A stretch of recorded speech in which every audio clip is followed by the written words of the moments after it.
नमस्कार। आज हम बात कर रहे हैं अंग्रेजी की। और आज की दुनिया में ये कितनी जरूरी हो गई है। जी हाँ, जानकारी तो ये बताती है कि इसका असर सिर्फ बातचीत पर नहीं बल्कि बहुत गहरे तक है। बिल्कुल।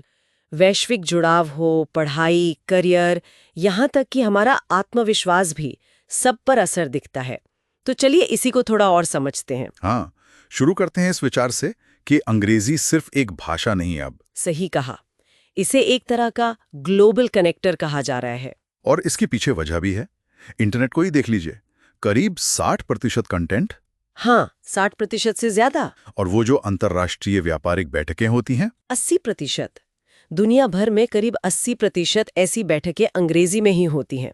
ये आंकड़े चौंकाने वाले हैं। वाकई। और ये जो वैश्विक दबदबा है ना, ये सीधे सीधे जुड़ता है हमारी शिक्षा और करियर से। बिल्कुल।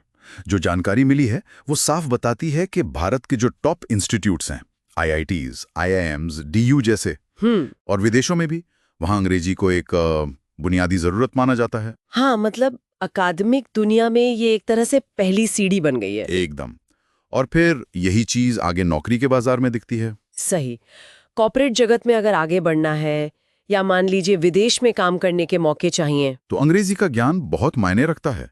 ये सिर्फ एक प्लस पॉइंट नहीं रह गया अब। नहीं, कई जगहों पे तो ये जरूरी है। हाँ, लेकिन ये बात सिर्फ नौकरी या प्रमोशन तक ही सीमित नहीं है। अच्छा, और क्या पहलू है इसका? इसका असर हमारे व्यक्तिगत विकास पर भी पड़ता है।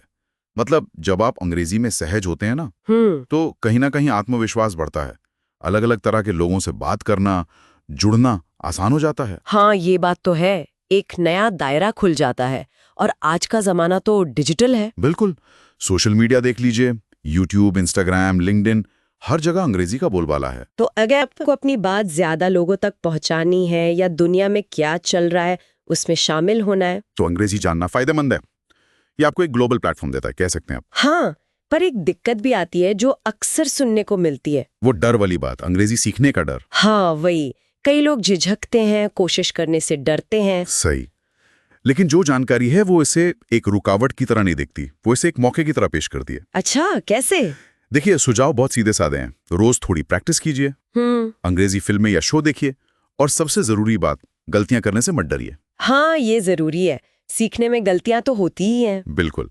लगातार कोशिश करते रहना ही कुंजी है। एक और बात है जो दिमाग में आ रही है, खासकर भारत के संदर्भ में। क्या? वो जो एक धारणा है कि अंग्रेजी सीखना मतलब अपनी जड़ों से, अपनी संस्कृति से दूर जाना। अरे हाँ, ये मिथक तो बहुत सुना है, लेकिन जानकारी इसे साफ तौर पे खारिज करती है। मतलब ये कि भाषा सीखना पहचान बदलने जैसा नहीं है। ये एक नया हुनर, एक स्किल सीखने जैसा है। सही बात। बल्कि आज के समय में तो एक से ज्यादा भाषाएं जानना, मतलब बहुभाषी होना, एक बहुत बड़ी संपत्ति है, एक ताकत है। तो कुल मिलाकर निचोड़ ये निकलता है कि अंग्रेजी को स्टेटस सिंबल से ज्यादा एक जरूरी स्किल की तरह देखना चाहिए, आज की दुनिया की जरूरत। और इसे कोई भी सीख सकता है, बस इरादा पक्का हो और मेहनत की जाए। एकदम। ये किसी की पृष्ठभूमि पर निर्भर नहीं करता। तो अंत में बस एक सवाल छोड़ जाते हैं सोचने के लिए। अगर भाषाएं दुनिया को जोड़ने वाले पुल हैं, तो एक नई भाषा सीखना उस पुल पर एक नया रास्ता बनाने जैसा है ना? बिल्कुल। अब ये रास्ता हमें कहाँ ले जाएगा, किन नए लोगों से मिलाएगा, ये तो खोज का विषय है।